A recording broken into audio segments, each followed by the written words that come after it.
The broadcast is now starting. All attendees are in listen-only mode. Well, good afternoon, good morning, or good evening, depending on where you are in the world. Welcome to today's DevOps.com webinar, Monitoring First, Instrumenting Your Entire Stack for the Ultimate in Observability. We have a great webinar on tap today with some really fascinating information from a really great speaker. But before we get started, I would like to go over a couple of housekeeping items. First of all, we are going to be taking questions from the audience today. So if you have a question for our esteemed speaker at any time during the webcast, please go ahead and use the control panel on your screen and type your question in. And we're going to take about 15 minutes before the top of the hour to go over the audience questions. And today's webinar is being recorded, so if you miss any or all of this webinar, just know that you'll be able to listen to it and watch it in its entirety again, probably about 24 or 48 hours after the event. Okay, with that, I would like to introduce our speaker for today's webinar. Dave Mango is Head of Site Reliability Engineering for Solarwinds Cloud Companies. Welcome, Dave. Thanks for joining me today. Thanks, Shalene. I'll go ahead and just turn it right over to you and let you go at it. All right, great. Thanks very much. Thanks for everybody who's attending online, and thanks to DevOps.com for hosting me. So today, like we said, we're going to talk about monitoring first. We're going to talk kind of about the way that we do development at Liberado, which is this very much monitoring first philosophy, which makes a lot of sense considering we're a monitoring company. But we're going to use that to kind of explore a way of approaching development that we think works really well for us and can work really well for a lot of different people. So a little bit about me. I've got more than 20 years of systems engineering experience. I've led DevOps transformations and operational transformations at multiple companies. Big companies you've probably heard of, like Cable and Wireless or Salesforce, or obviously now at SolarWinds, and then small startups like Terracotta, Tag, Liberado, all different experiences, all great experiences. I'm an international DevOps contributor, which basically is just an easy way of saying I've given talks at a lot of conferences around the world, the DevOps Enterprise Summits, DevOps Days, things like that. And I also have a video course that you can buy about DevOps available through Pack Publishing called Mastering DevOps, which goes really heavily into depth about some of the things we're going to talk about today and a lot of other things as well. And if you know me, you'll know one of my most favorite things in the whole world is metrics and monitoring. So I feel really lucky to be able to kind of give a talk like this and be able to work at a place that's what I get to do all day long. So we're going to use Liberado as our example, just because obviously I'm familiar with it, and we've really kind of pioneered, I think, some of the approaches that we're doing here, but they're accessible to anyone. So to understand a little bit about Liberado, we'll give you some background. So we were acquired by SolarWinds in 2015, about the same time that I joined Liberado. We're software as a service. So Liberado was born on the cloud, on AWS, right from the very beginning. Has been running on there the entire time, and the service we offer is metrics and monitoring. So with Liberado, you can send in metrics. We'll ingest those metrics, run them through our pipeline. We'll store them for you. You can visualize them. You can alert on them. You can do all kinds of stuff like that. And to give you an idea of the scale, we service millions of metrics a second. So that's all running through this high-performance stream processing pipeline. And you can send metrics into Liberado down to a 1-second resolution. So Liberado is a SolarWinds company. We're also going to be talking about a couple of other SolarWinds products. The disclaimer here is you don't need to purchase these products from SolarWinds. There's lots of companies out there that do similar things. There's open source projects that are out there that are doing similar things. Obviously, because we're SolarWinds, we use the SolarWinds products, but we're really going to use these as examples to kind of demonstrate this idea of monitoring first and total observability. So, obviously feel free to buy the SolarWinds products for this, but we're going to use them as examples for how to get things done. So this is one of my favorite quotes from for somebody who really loves metrics and monitoring. It's from Jim Barksdale. It says, "If we have data, let's look at data. If all we have are opinions, let's go with mine." Jim was the CEO of Netscape Communications in the late 90s. You probably might know Netscape now more commonly as Mozilla, or Firefox rather. But I love this idea of looking at data as a way of getting things done. And I think it's really fundamental to the way that we operate. If we have data, that's how we can make decisions that we can feel good about. If we have only opinions, then maybe it'll work, maybe it won't. We won't. How do we even know if the decisions that we chose are the correct ones without data? So this idea of being data-driven is fundamental to the way that we operate at Liberado, and it's essential for being able to do what we call metrics-driven development. And metrics-driven development, you hear those words and you're like, well, that sounds an awful lot like some other things I've heard, like TDD, right? Test-driven development, or hilariously, anger-driven development, if there's some problem that you really want to solve and you have to go out there and do it. But just like TDD or anything like that, metrics-driven development is not a process. It's actually a culture. It's a way of looking at the development lifecycle and approaching it in a way that is heavily instrumented, that allows you to actually ask questions and get answers to the questions that you're asking. So it means I can't give you steps for how to get this done, but we're going to talk about the different philosophies that are involved in metrics-driven development, and then we're going to look at some examples of how those things would be applied. Certainly, Liberado is not the first company to talk about metrics-driven development. We're definitely part of a larger community of people who feel strongly about this concept. But hopefully, by the end of the webinar, you'll definitely walk away feeling that metrics is not just something that's like an ops thing to worry about. It's actually a core part of how we can do development that allows the operators and the developers to work together, which, dev and ops working together sounds an awful lot like, DevOps, which we're here on DevOps.com. So the first tenet of metrics-driven development is instrumentation as code. For people who have a background in operations, you've heard of infrastructure as code. But the idea here with instrumentation as code is that you want to make it very, very easy to add instrumentation to your stack. So you want to be able to add instrumentation in your code as kind of a normal course of getting things done. And the real reason that it's important for this to be happening in the code is that the developer who's writing the code has a mental model of exactly how the code should run. They know which parts of the code, are interacting with other services.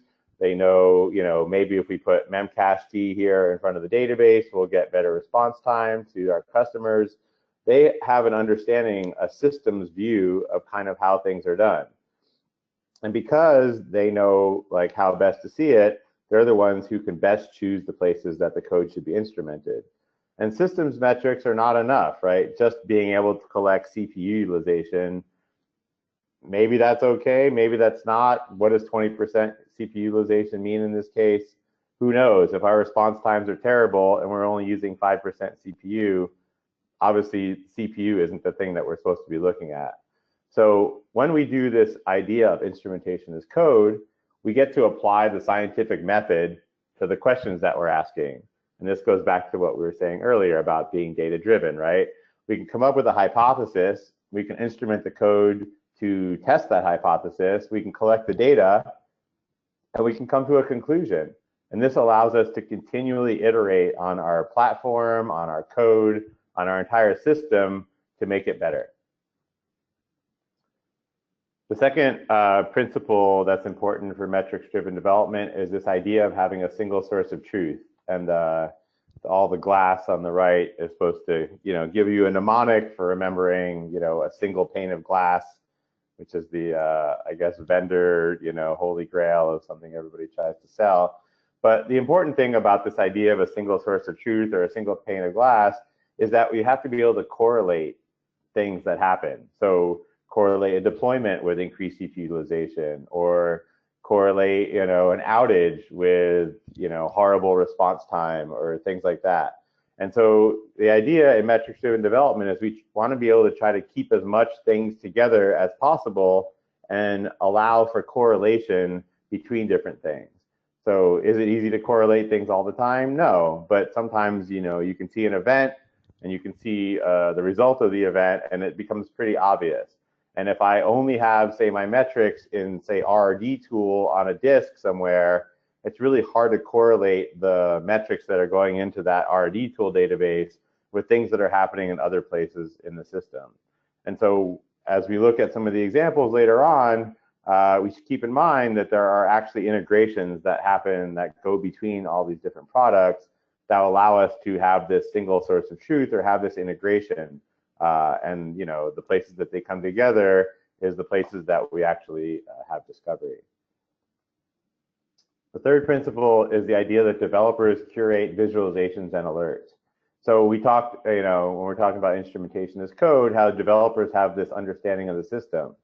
Well, if we have all of our metrics or all of our, our information in kind of that single pane of glass environment, and we have the ability to instrument our code, then the developers who understand the entire system can make dashboards that have the relevant information to be able to understand that system, which means that the dashboards can include lots of things, right? It can include system metrics, it can include business metrics, it can include application metrics, it can include all those different things. It can include events, deployments, or termination of instances or whatever. But the developers understand all the different components of the system because it's the system that they've built. And so they're able to actually create the visualizations, the dashboards that people look at, and they also know what are the most important things that need to be alerted on. So if there's a problem inside the system, how do we know where that is? There's going to be a couple of key metrics that are important to understand the health of the system. So, very similarly, if we're going to have these dashboards and we're going to be looking at these key metrics, we also want to be alerting on those metrics. It's no good to have, all the data go into some single source of truth, and then you have to sit there and watch it all day long because we're humans, right? We're terrible at that. We don't want to sit around and just look for something to cross over a threshold. Computers are great at doing really boring stuff like that. So in metrics-driven development, we also want to alert on what we see because the things that we're looking at are those key metrics. So the same metrics you use for diagnosis are the ones that you want to be alerting on because those are actually the ones that are most important. But we can get into a situation where we're like, oh my gosh, this is great. I've got my instrumentation as code. Everything's going into a single source of truth. I have these beautiful dashboards. Let's just measure everything. Well, don't measure everything. So there's a couple of different things to keep in mind when we say like don't measure everything. One is that a lot of times measuring things isn't going to bring value. So why would we spend time on it? This goes back to like our DevOps lean principles, right? We want to actually see value in the work that we produce. And so if I'm going to go and say, oh my gosh, I can instrument everything, I'm going to count every single method call invocation, what's the point of that, right? If there's, a certain method that's having trouble and you want to say like, oh, after 10,000 invocations, you can, see the memory leak happens and then the whole process crashes, whatever, then you have a hypothesis there. You're trying to collect data and you're trying to answer, the question, is this true? Is this when the memory leak causes something fatal? Sure, then you can instrument that. And that's why we said, instrumentation as code, you have to make it really easy because you want to be able to answer those kinds of questions.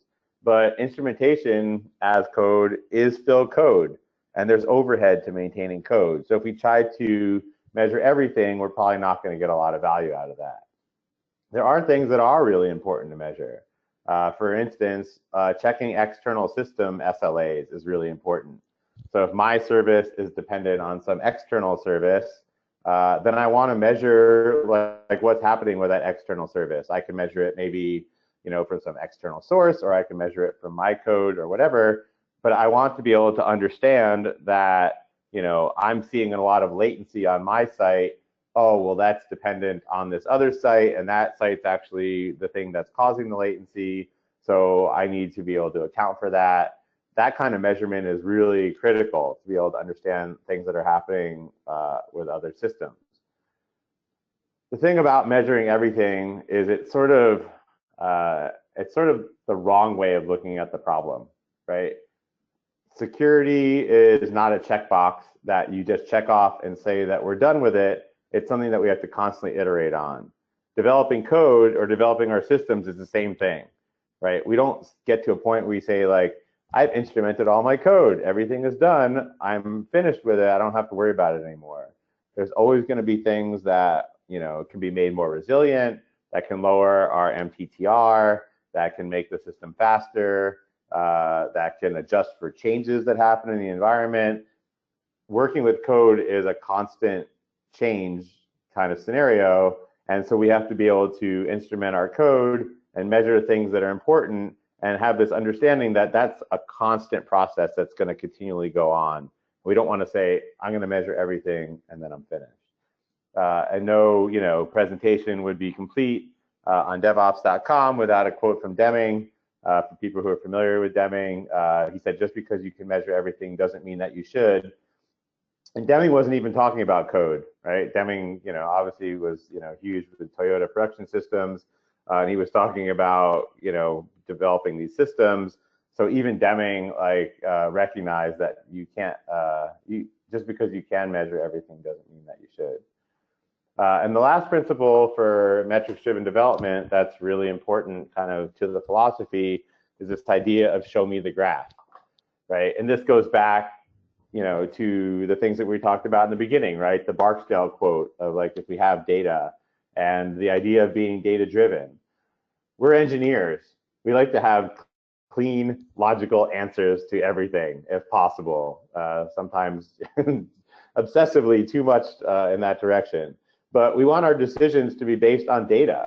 We don't want them to be based on conjecture. We want to be able to test a hypothesis. We want to look at the graph. We want it to become obvious, like what the answer is. Oh, well, the reason that we're having trouble is because, there weren't enough connections to the database, right? So here, our RDS connections are back up. And being able to show, like, after some activity or some, remediation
I have peaks in my traffic that happen in the morning on the East Coast or things like that. I need to be able to understand those things.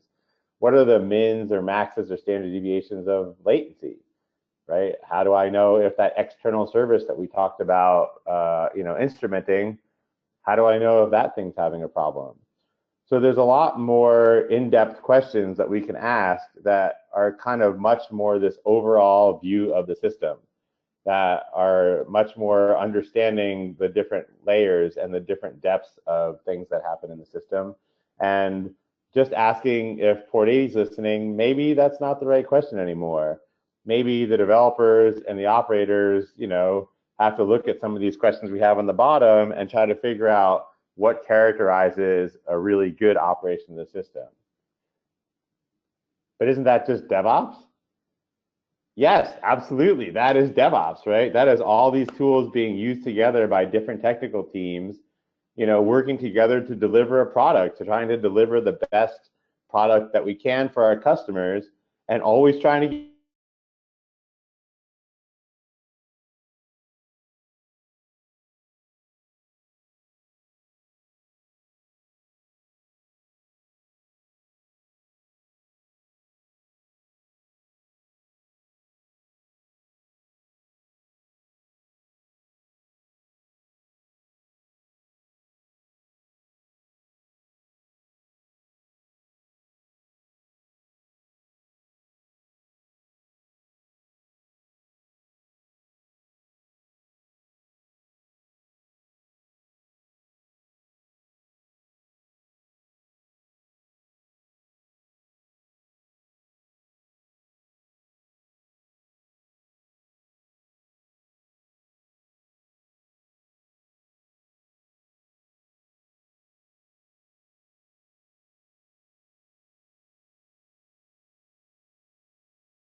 And so the first part of our observability is this idea of uptime monitoring.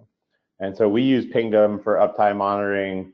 There's other vendors out there. There's other ways that you can do uptime monitoring, obviously, but for us, this works really well. You can see we have a number of different services on our dashboard that we're monitoring. We want to know, what the uptimes are, what the response times are, how those things change. We can get alerts on them. But the great thing about doing this uptime monitoring with Pingdom is it gives us an external view of our website. So a lot of times people talk about, well, inside the data center, everything looks fine.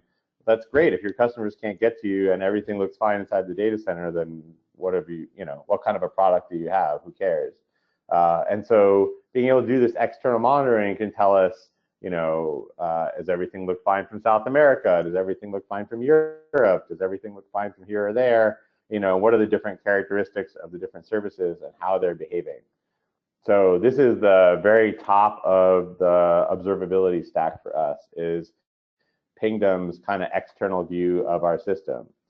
And there's a lot of different layers to this stack, to this observability stack. So I kind of like to look at it as a cake, and there's a bunch of different layers to the cake. So the top layer is Pingdom, like we said. The rest of the layers are actually configured inside the AWS environment, and they're much more internal kind of instrumented things. So it starts off for us with Liberado agent. Lots of different monitoring platforms have an agent. and that agent's going to collect information for you. So it'll collect systems metrics, it'll collect sometimes application metrics for commonly known applications. It can collect all kinds of different things. It can even take inputs from custom code that you write. We also use CloudWatch because for people who aren't familiar, CloudWatch is sort of Amazon's metrics collection platform. We collect that information as well because there's certain things that I can't see from the agent. I need to be able to get understanding of how things are behaving sometimes from the hypervisor view, right? For things that are on EC2 instances, or there's lots of other Amazon services where metrics are only exposed through CloudWatch, and that's how we know, the behavior of the actual system that we're consuming from Amazon. We use StatSite, which is a C implementation of StatsD for people who are familiar with the Etsy StatsD. And that allows us to do sort of aggregations locally before we send things off into our metrics platform. We use syslog-ng as a way of collecting logs or events, depending on what you like to call it. But whether something is running on an EC2 instance or it's running in a container, being able to collect those logs is really important for lots of different reasons, which we'll discuss in a minute. And the last piece of the cake, or the last layer of the cake, is Tracelytx. And Tracelytx is a distributed tracing application, which allows us to watch requests as they move through the stack. And so infrastructure metrics are kind of the thing that we're talking about from that top layer of the cake there, that are coming out of the agent and also coming out of CloudWatch for us. So here's a dashboard of the Liberado agent. Pretty standard things that you would expect, right? There's CPU utilization, there's load, there's memory, disk activity, network, kind of all the stuff that you would expect as kind of your standard baseline system metrics that you would get from any kind of agent or kind of basic monitoring platform. But like I said, we also collect things using CloudWatch. So here you can see the stuff that's highlighted. This is CPU credit usage and balance. For people who are familiar with Amazon, they have a certain instance type called T2 that we use for really small things. You can see there's not a lot of activity happening here, but we want to be able to view things from the hypervisor level. The T2 instances allow you to burst CPU activity when you need it, and otherwise, you're operating sort of at this lower level, but you have this extra capacity. Well, we want to know if there's burst capacity there. And so to be able to get this total view of the system, we have to be able to collect things from multiple levels. Obviously, if this information was available to the agent on the instance, we wouldn't collect it possibly this way, but we want this idea of total observability. And in order for us to have total observability, we need to be able to look at our performance both inside the system and from outside the system, just like we talked about for the reasons why we would want to use Pingdom to do uptime monitoring. But we can also do custom metrics. We don't have to just use like standard things from Amazon or standard things that come with an agent. We also here created a dashboard out of some HA proxy statistics. And there was a specific question that we wanted to answer, and we put this dashboard together so that we could actually see how is HA proxy behaving? Are there things that are down, or is that correlated to bytes? We can have this information all inside this, single pane of glass, right, that we talked about, a single source of truth, so we can actually correlate things that happen here on the dashboard with things that we're seeing in the behavior of the system. But it's not just, system metrics. The operations side of it is not enough. Remember, we talked about instrumentation as code, so we actually want to understand the behavior of the application. So here's something that we're working on right now. I'll probably open source it in a few months. So here's a little sneak peek, but we have here a reporter that sends Dropwizard metrics into Liberado, and these metrics are coming out of Kafka. And I'm sure there's a lot of people who are on the call right now who use Kafka, but this is great for us because it's drop-in visibility into this component of our stack. And so when we've dropped this thing in, we can actually look at the performance of Kafka And this is, a really small test instance, but you can see brokered messages in a second. You can see bytes in a second. You can see things by topic. But on the second level, I think what's really cool is that you can see the behavior of the old Kafka 7 producer. And so what we're able to do, because we have all this stuff as a single pane of glass, we're able to correlate or compare the old behavior of the system with the new behavior of the system. Remember we said, if you don't measure it, how would you even know if you made an improvement? Well, this is how we know if Kafka 10 is outperforming Kafka 7, if it's the same performance, if it's worse, because obviously we don't want any regressions in our system. So being able to see all these kinds of application metrics in one place and be able to compare the old with the new is really powerful for having this idea of total observability, because this way we're able to see all aspects of the system, both old and new. And it's not just for components like Kafka.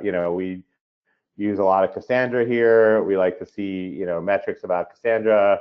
If you're interested in how Liberado runs Cassandra, I highly recommend the talk we gave last year at AWS reInvent. It's available online. There's a whole thing about how we instrument Cassandra and how we run it and how we operate it and things like that. But here, this is another essential application to our system that we have visibility into. And if we wanted to correlate something from Cassandra to something to Kafka, we could do that as well. But it's not just your standard Apache applications like Kafka and Cassandra. We can actually do this for our own stuff as well. And we said in instrumentation as code, you want to make the right way the easy way, because if you don't make the right way to instrument things the easy way, people aren't going to do it, right? And when we do make the right way the easy way, for example, just want to time a potentially latent operation, then we're able to create dashboards like this, where this is a completely 100% homegrown application. It is something that we call SwingBot, and you can see like SwingBot fetches some jobs and it feeds things into an API. But this is because we're practicing instrumentation as code that we're able to build these kinds of dashboards. And we can answer specific questions, right? If the number of measures that were submitted to an API was below a certain threshold, we would alert on that. But we also know that that's a critical metric. We talked about, earlier as part of the principles is that we want to alert on the key metrics.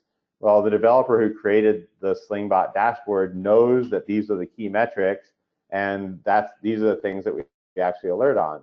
If there was something that were to happen inside the system that we didn't know about and we had questions about, we could always go and instrument our code because we've made the right way, the easy way. Then we can actually answer our questions, just like we talked about with the scientific method. So obviously, Liberado dog food's our own product, right? We use Liberado to measure Liberado. Some people call this eating your own dog food. Some people call this drinking your own champagne. But we also use other SolarWinds products as part of eating our own dog food and as part of giving us total visibility into our stack. So logging, we use very extensively. Lots of people call this events also. We use it for application development. We use it for troubleshooting. We use it for looking at deployments. And we also use it for search alerts. So we're using Papertrail here. And in Papertrail, we're able to take all the application logs and feed them into one place and be able to look at them. And so this one's doing some queries of another system. But why is it important to put all these things into one place, right? Well, we talked about it, right? Single pane of glass. But we're working on distributed systems here. It's not enough to say, well, I'm collecting logs and then I have to SSH onto a host in order to figure out whether or not I have the correct information there or if something's going on. When we're working on distributed systems, there's things like leader elections and things like that. And the only way to be able to understand the overall state of the system, Gene Kim's first way of DevOps, systems thinking, is to be here. We're able to look at the entire tier that's running this application and understand exactly what's going on when we're doing development, there's going to be certain logs that are in there, and when we're doing troubleshooting of things that are in production, there might be other things that are in there. Hopefully, you've written your code in such a way that when it emits logs, you can have different settings for those different scenarios. There's not just application development. We even use this idea of real-time logs, real-time events as something that we use for deployments. So here you can see Jay Mickle is in our chat room, and he's shipping, a new feature out to the staging environment. And there's a link there that says, if you want to follow the ship, click on this link. And if he clicks on that link, you can actually see the deployment happening in real time. You can see which systems it's deployed to. You can see which systems are in the red group, which ones are in the green group, which ones are being taken out, what the progress is. But you can watch all those things happen in real time. And just the little feature is that even this ship is going to go and show up inside of our metric system, so we can actually tell when this thing happened. We also use it for search alerts. So there's information that we want to alert on that maybe isn't measured well as a metric. Remember we said like the idea of in Nagios, whether something's listing on port 80 or not, maybe that's a good idea, maybe that's a bad idea, I don't know, but that's something that's maybe hard to represent as a metric. There's other things that are like that. So here, if the out-of-memory killer kicks in and invokes, is invoked by Java, we want to know about that. And you can see this is actually showing up in our Slack room. The out-of-memory killer kicked in. If this shows up in my Slack room, and then the very next thing that shows up in my Slack room is a PagerDuty alert that something went off, I have a pretty good idea that the out-of-memory killer killing something is probably causing the source of the problem that alerted PagerDuty. And having all these things inside the same chat room, this kind of single pane of glass where we can integrate and correlate things, is incredibly powerful. And the last component of this total observability stack, being able to look at system metrics, application metrics, logs, events, things like that, is this idea of distributed tracing. And so we use Tracelytx for this. People are probably most familiar with Twitter's Zipkin, be my guess. But the idea is that when a request comes into my system, it is tagged with a unique identifier. And that unique identifier happens at the very beginning, and that is passed on through the different layers of the stack. So from my web tier through the application tier, to the database tier, I can actually watch a request move through the system. And this is incredibly powerful because now I can actually see the behavior of my system from top to bottom. And here you can see the multiple layers of my stack, right? We talked about web, app, and database. If you look on the bottom right, it talks about Jetty, Memcached, Apache HTTP client. You can see all the different things that are happening, and this is really easy to see. We can, run the agent, actually can submit things back to a distributed tracing kind of system. We can do some really easy instrumentation in our code, right? Remember, the instrumentation has to be really easy. And we can get this kind of complete visibility throughout the stack. And for us at Liberado, this is kind of awesome because for a long time, we had to do all kinds of things to be able to get some of this visibility. And one of the things that we've noticed in the past year since using Tracelytx is we don't need to instrument latency metrics between tiers anymore because we get that for free. That was something that we always kind of did, like we talked about instrumenting latency between us and an external service. We used to do that between ourselves and our internal services. Now we kind of get that for free. It just happens automatically. And this is part of this kind of total observability that we really enjoy. And if there's something we wanted to kind of learn about more extensively, we could always drill down. Here's a heat map that kind of shows what the outliers are. If I want to say, well, what are these things that are taking more than 40 milliseconds? I can drill in on those kinds of things and kind of understand them as well. And so having all these different layers of the cake allows us to kind of have this monitoring first philosophy and practice metrics-driven development.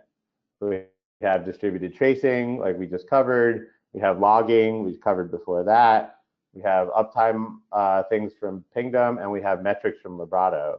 And all these four things together allow us to do instrumentation as code, have things on single panes of glass, have developers curate, the dashboards, and monitor all the right things to be able to understand the behavior of our system from beginning to end, to be able to optimize it so that we give our customers the best experience, which of course is the goal of what we're trying to do in DevOps.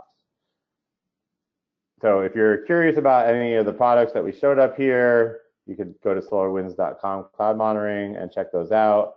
Like we said, there's lots of different ways of kind of getting this kind of visibility. My name is Dave Mango. You can reach me on Twitter, and we're available to take kind of any questions you might have. Thanks very much. All right, thanks, Dave.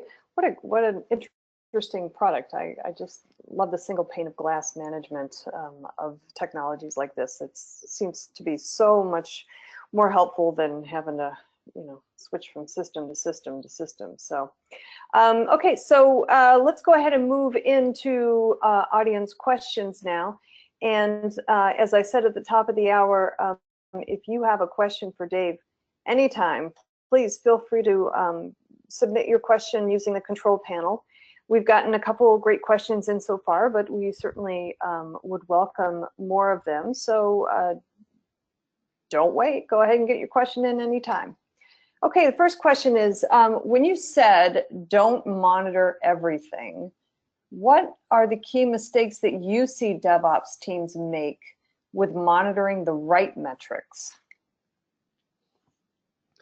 So I think it's, one of the things that we talked about is you kind of want to deliver value in what you're monitoring. So, I love to go back to like Deming and all the lean principles and things like that, right? There's only a certain amount of time you have in your day. There's only a certain amount of time you have to deliver value as part of what we do for a regular job. So you really want to maximize that value as much as possible. And so if we try to monitor everything, we're not really maximizing our value.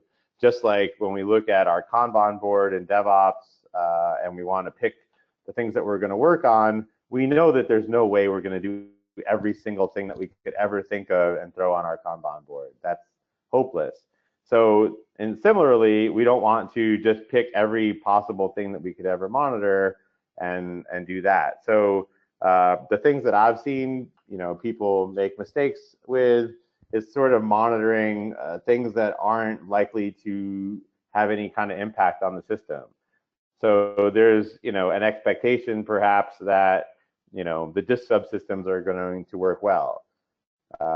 If we, notice that there's problems, then we should definitely, get way more in depth about that. So collecting simple things like, number of writes per second or whatever is, that's pretty simple. That's pretty easy to do. That's pretty low overhead. But if we're going to start getting into the nitty gritty of, say, a RAID card or something like that, and see what are all the possible things it could tell me, if that's not likely to be a bottleneck in my system and that's not likely to cause any problems, then why am I going to waste my time on that?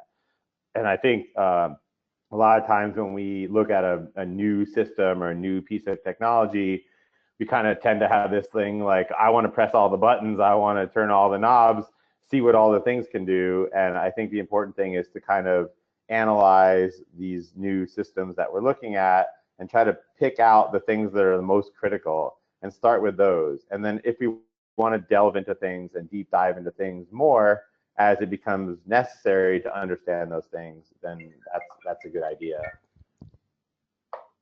Well, all right then. Next question. Avi is asking, when you say monitoring the stack, do you mean the stack within a service or a stack across the different services orchestrated within a business transaction? And then he goes on to ask, what is the relationship between the local stack and the application track? So when I'm talking about the stack, I'm talking about like the entire system from beginning to end. And so I guess it's the nice thing about that is you can actually look at it in two dimensions, either the horizontal dimension or the vertical dimension. And so on one level, with our distributed tracing thing, you're actually looking at things sort of, on the level of going from sort of the top to the bottom, which I guess would be our vertical dimension. But you can also think of, say, the things that we're doing with uptime monitoring as sort of this horizontal dimension. It's like this view from the outside to the inside. And so the stack, could be viewed in either dimension, or I guess both dimensions at the same time, though that's a little bit confusing. But yeah, for us, I think really when we're talking about monitoring your entire stack, we're talking about kind of having this visibility in either dimension. And that's kind of why we're calling it total observability, I guess, because you want to be able to have your hypothesis and test it and find out if the data proves the hypothesis. And the questions that you're asking may not be in a single dimension.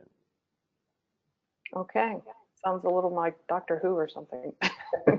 All right, our next question has to do with Liberado. Do you use Liberado to alert on latency thresholds? And can you give an example? Sure. I mean, we use Liberado to alert on kind of any question that we want to answer. So, one latency threshold would be, round trip time to the database. We're on Amazon. We're heavy users of RDS. We think it's great. It saves us a lot of, heartache for things that we would want to do. But we're also now relying on Amazon to operate our database, obviously. And so we monitor latency going round trip to the database. Certainly, if there's a lot of latency, we want to know why that is. Is the latency from network latency? Is there something happening in US East 1B? I'm not picking on that availability zone. It's just an example. Or is it, do we need to put an index in? Is there something about something that a customer is doing that causes, a massive amount of data to be returned? Is there something that we can do to make that better? So there's lots of different questions that we can answer. And obviously, like having this instrumentation is the thing that allows us to sort of answer those questions. All right, great. Thanks very much. Once again, if you have a question for Dave, feel free to submit it using the control panel on your computer, and we will get to them, hopefully all of them, before the end of the webcast today. Okay, our next question. You mentioned chat ops and knowledge sharing. Do you work in a dev shop with remote locations? How else do you help increase communication and collaboration? Yeah, that's a great question. I think for those of us who are working in software as a service, it's becoming very, very common to work with people who are in remote locations. At Liberado, we have people all over the world working on the product, and chat ops is a really great way of us for collaborating, like using Slack. In my previous position as an architect at Salesforce, big product, big software as a service product. We had teams all over the world that were working together. There, we didn't use chat ops as much as we used Salesforce Chatter, which I guess that is similar in that you have this like place where people can come together and discuss things. I think the chat ops stuff is really important. I think if everyone is co-located in one place, there's definitely more of a challenge. I'm sort of trying to read into the question a little bit. I think that's kind of where the question is coming. And because a lot of conversations kind of happen talking to the person next to you, and that kind of thing isn't going to be visible. I think the place that the chat ops stuff really shines, even in those situations, is the things that we talked about that were sort of like these integrations, right? Where if I want to show somebody a graph, I could say, come here and look at my screen. And that's great if I want to just talk to the person who's next to me.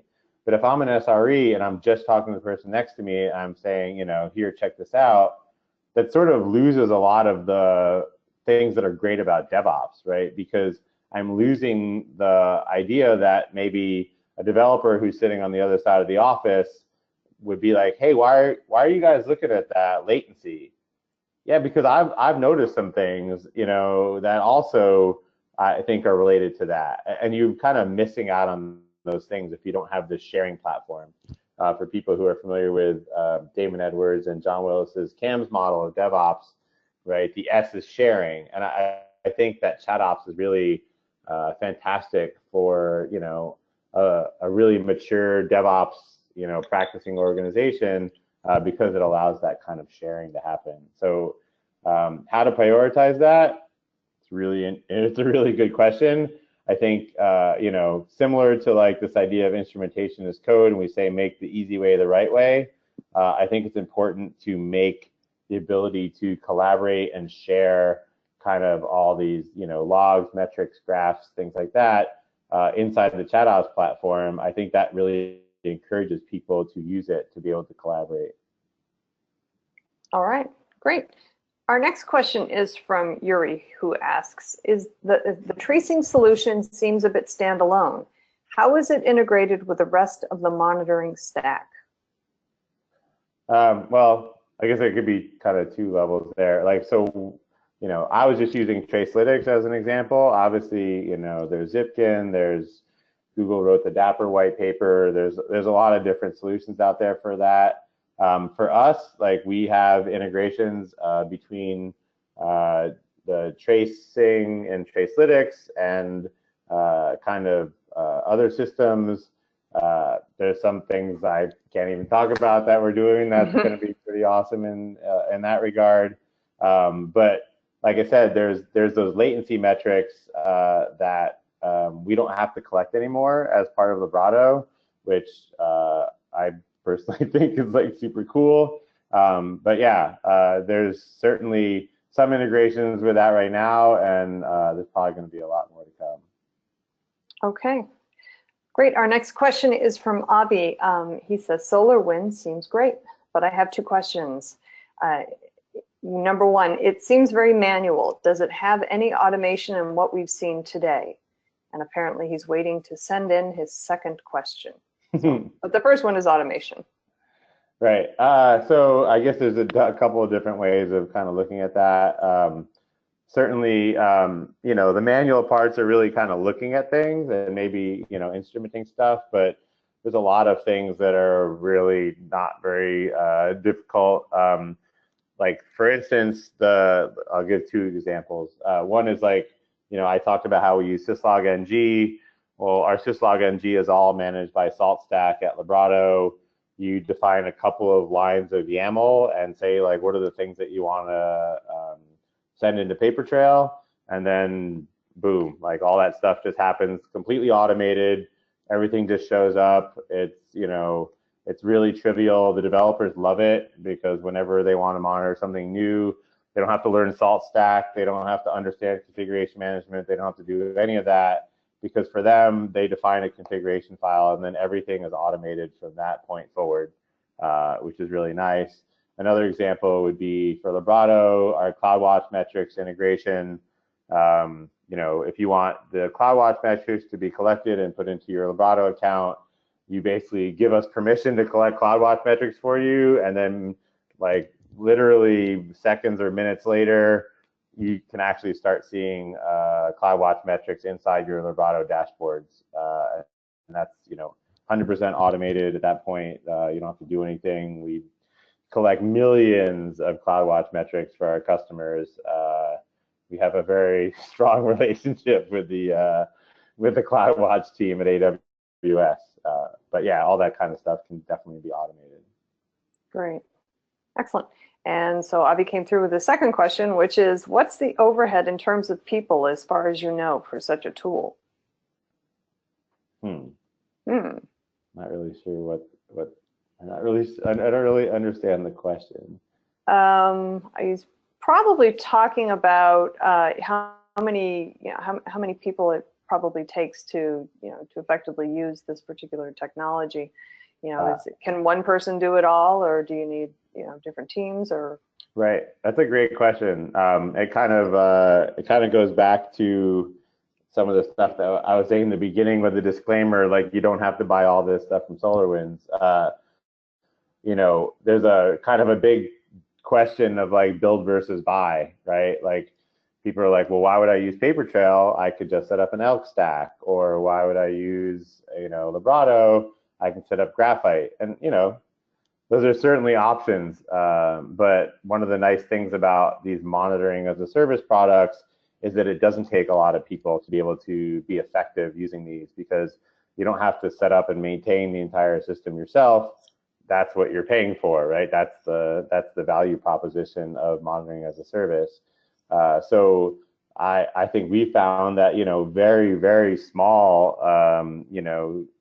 organizations have been able to get really, really big, value out of subscribing to these software as a service monitoring solutions and get access to all the power and integration of what those solutions provide without really needing a whole lot of people. So I don't need to have an entire observability team running my Graphite installation, which definitely some challenges scaling Graphite beyond a really small level, because that's not my problem, right? I can actually focus on delivering value to my customer, because that's what I want to spend my time on. Just like we said before, you can't instrument everything, you can't do everything on your Kanban board.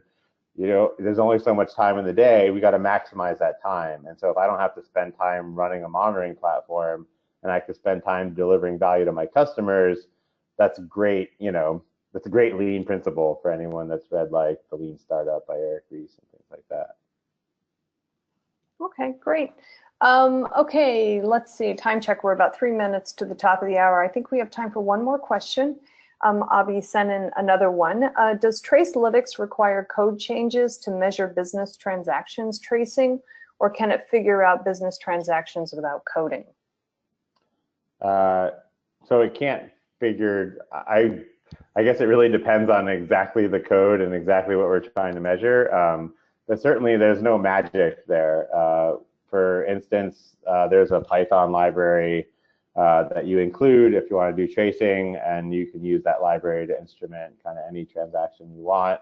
The system does have a good understanding of a lot of different interactions. So for instance, like when you saw that that thing said spy memcached, I think it was the library. It's making calls out to memcache. It understands those things natively. Those things don't have to be taught to the Tracelytx system, but if there's something specific about your code and the way that you do your code, then obviously, you may have to do, that's not an annotation, but maybe it is, I can't remember the exact word I'm looking for, but yeah, there might be some simple things that you have to do in your code to be able to get that kind of trace happening. So there's a lot of things that it understands, and there's a lot of things that are really easy to bring into the system. All right, great. Well, we are out of questions at this point, so which is great because we only have 2 minutes left for the webcast. So I would like to thank everybody who did submit questions today. Very, very informative all the way around. Dave, thank you so much for being our presenter today and just really walking us through the entire Solarwinds and just the whole technology was really, really fascinating to watch. So thank you for that. I appreciate it. Thank you for having me. I really appreciate it. Yeah, great. So be sure to check DevOps.com for future webinars. We have a whole list on the website there.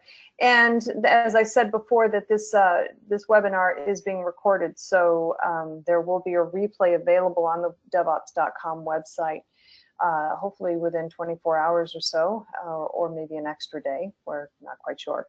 But for now, it just leaves it for me to again thank Dave for joining me today, and thank you all for joining me today. It's been fun. I'm Charlene O'Hanlon signing off.